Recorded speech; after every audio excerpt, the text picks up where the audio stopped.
everyone.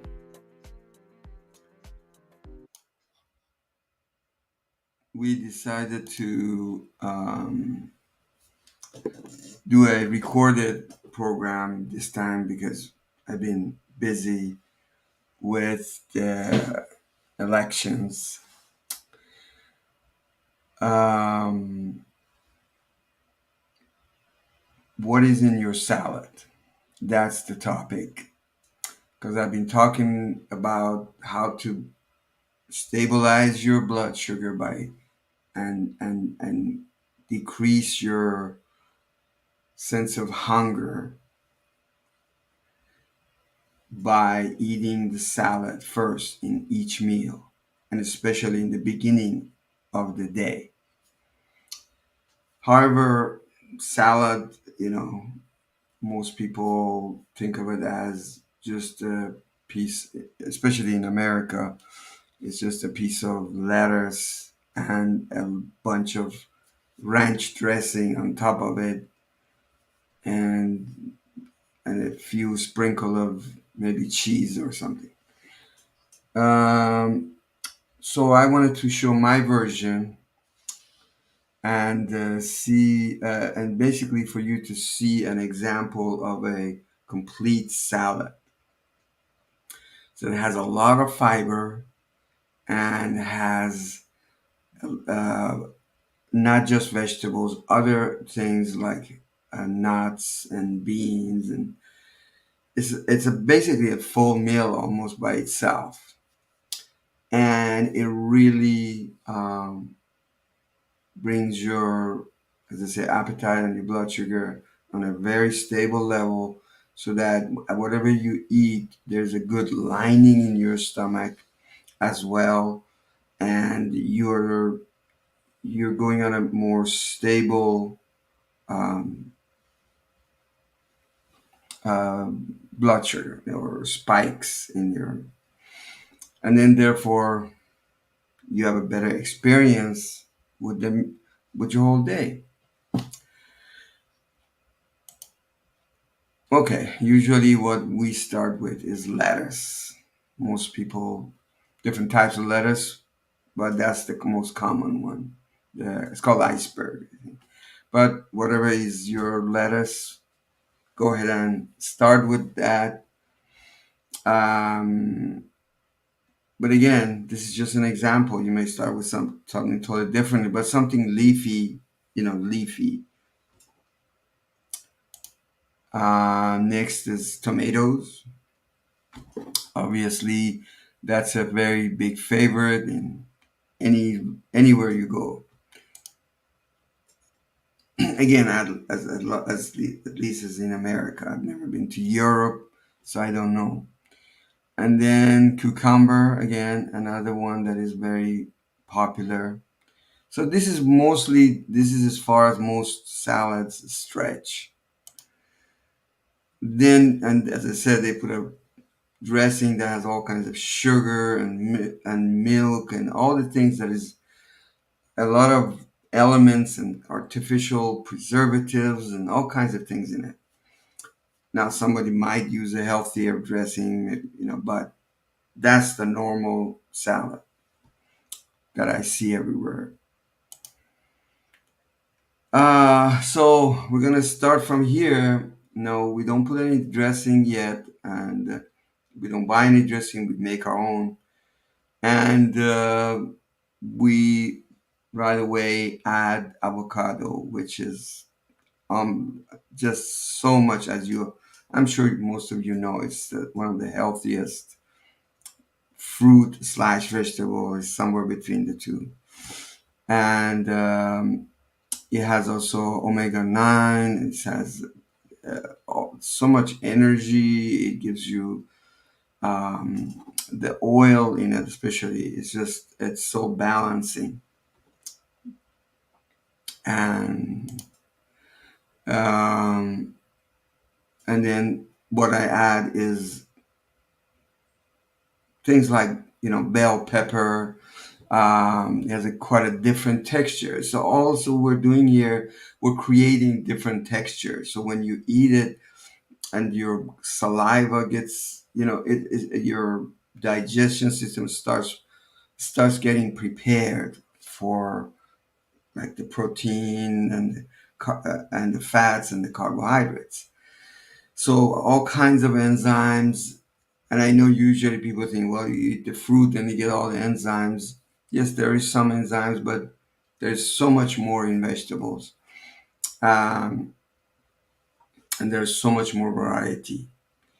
And again, depending on where you are, you can you choose your own, but it's just something with a different texture. And then we go to celery. Celery again has a totally different texture. It's very good for the. It's got amazing amount of calcium. It's good for your bones. The bell pepper actually has a lot of vitamin C. I forgot to say. Um, this also does some vitamin C, but most of all, it's the fiber actually in all of this. As we are going away from just, as I said, basic lettuce, tomato, salad, we're going into more fibrous um, uh, vegetables. So celery has uh, great amount of potassium, and it to just digest it, it uses more calorie than it gives. So it's great for losing weight. Uses and also in order to digest it, you have to use more than it actually gives you calorie. It's so low calorie, and it's a great balance for what we have so far. And next is kale. Now, kale, I'm sure you've heard a lot about it. It has or the curfis, I forget the name.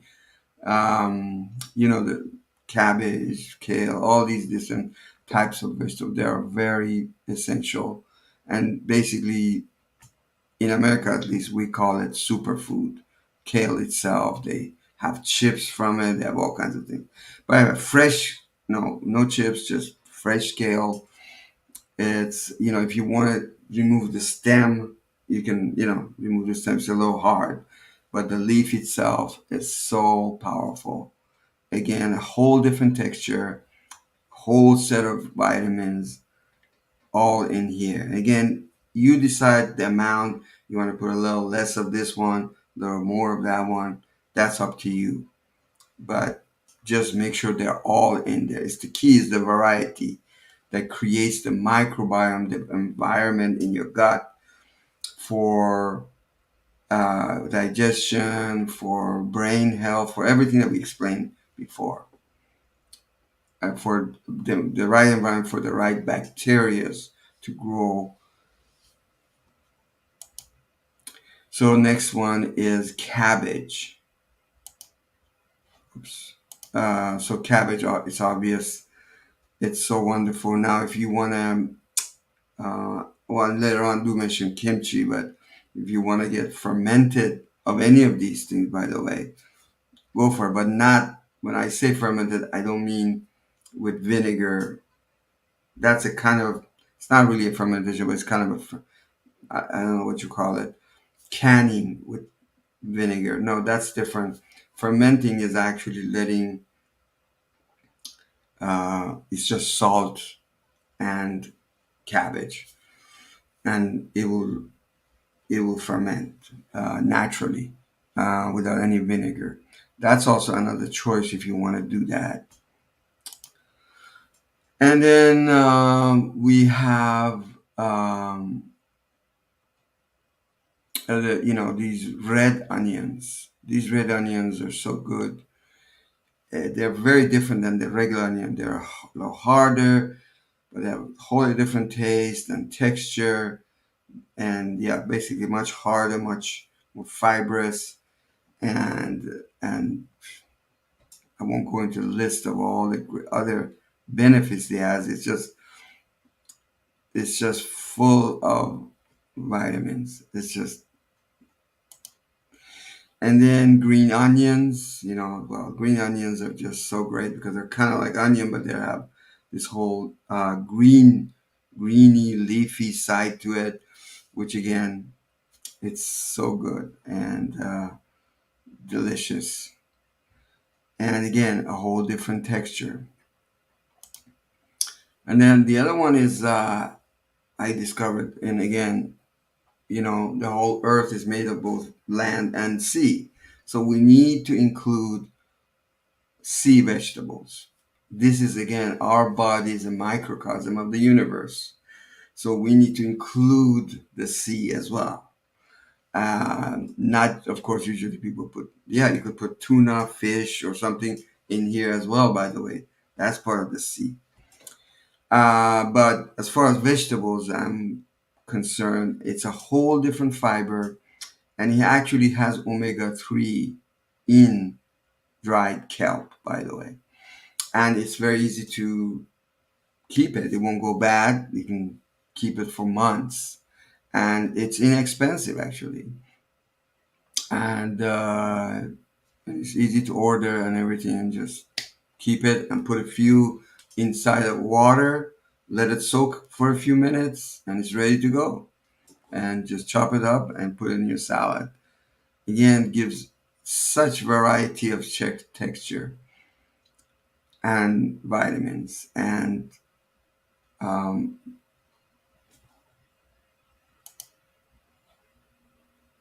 I don't know what to say next on that one, but there's a lot more to say about all of them.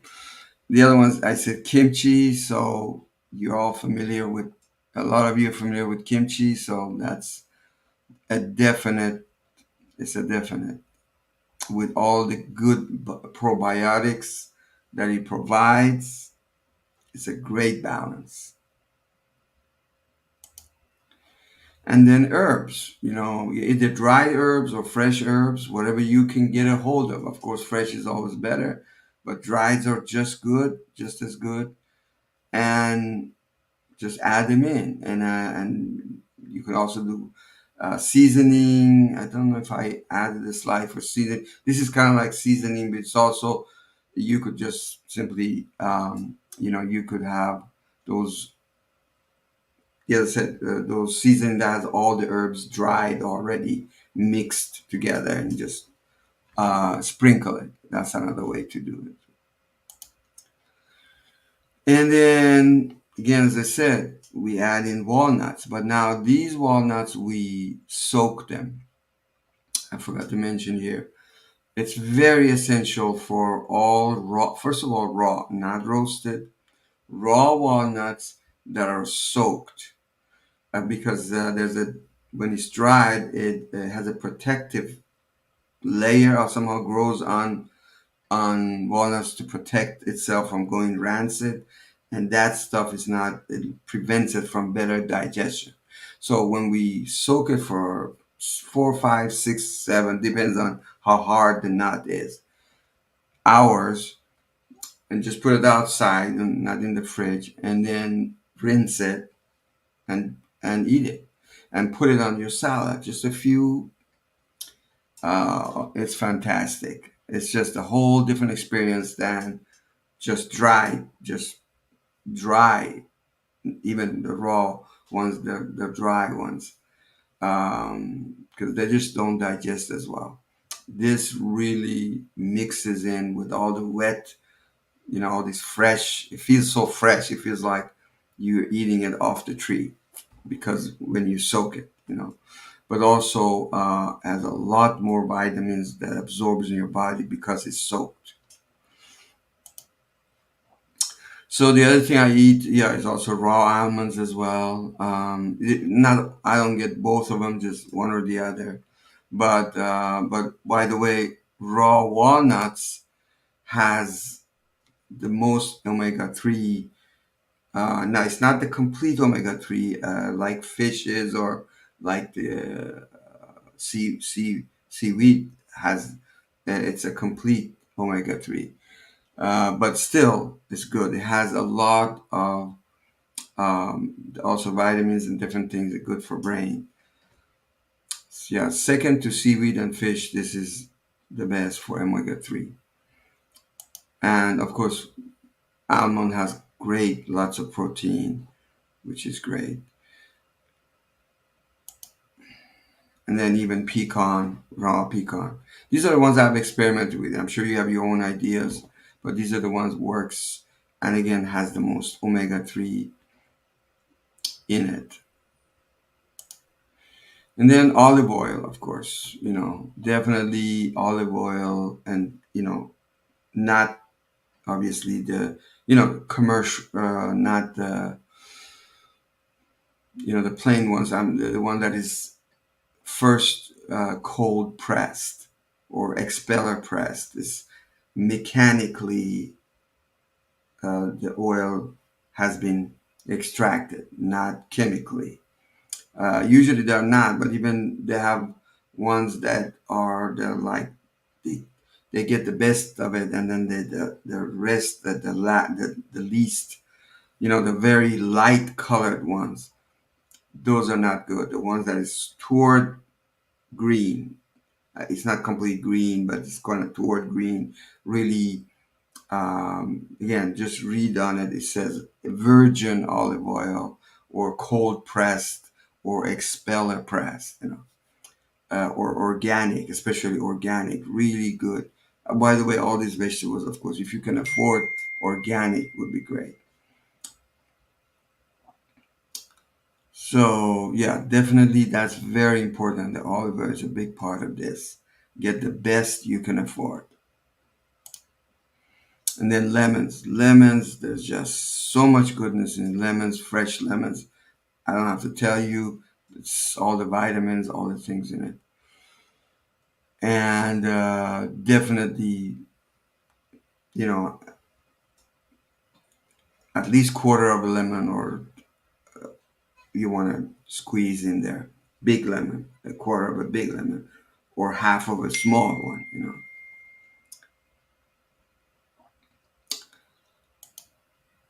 And then we have kosher season. It doesn't have to be kosher, but sea salt, not the regular salt that it says with iodine or whatever.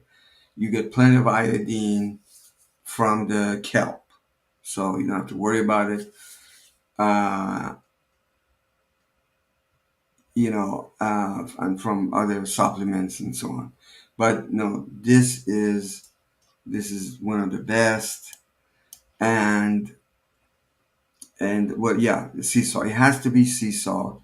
The other salts, the old salts that are manufactured or crystallized or some, yeah, they're of course these are crystallized too. But what I mean is they're not taken from the sea. The one from the sea, not the other ones that are processed. And the other ones I even put. It's optional, but unless you're gonna actually eat a whole bunch of bean already. But let's say if you want to make this a complete meal, you can add some tuna, you can add some beans, cooked beans, obviously, and yeah, add that, and it makes a complete. It just makes it a complete meal. But again, you don't have to do that if you're gonna, eat some beans anyway. Uh, After that, so like tuna, sardines, all of those. And another thing I add is nutritional yeast. These are inactive yeast. It's not active yeast, which is for cooking.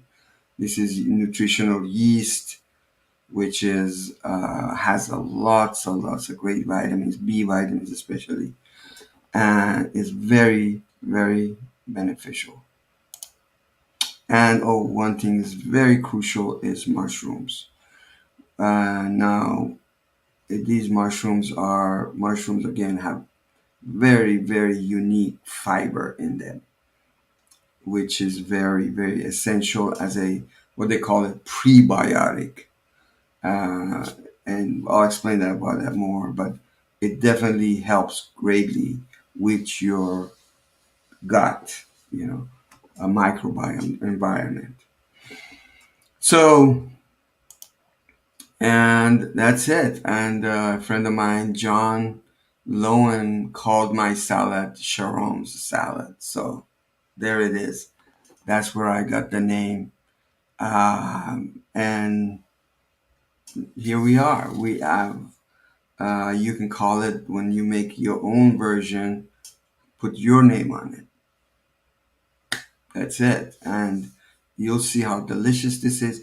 I know it looks like a lot of work. So what you can do is create for 2 or 3 days at a time these salads. So you don't have to do it you know, every day, So, but definitely you do this and you can eat it throughout the day, beginning of each meal. Um, and and yeah, we can make it last, and also make it for your spouse and children, and just it's just amazing what he has done for my health. So thank you again for um, just work listening, and we'll meet you next time. Sorry I couldn't be at the 1 o'clock. As I said, I gotta go to work. It's just a temporary work I gotta do.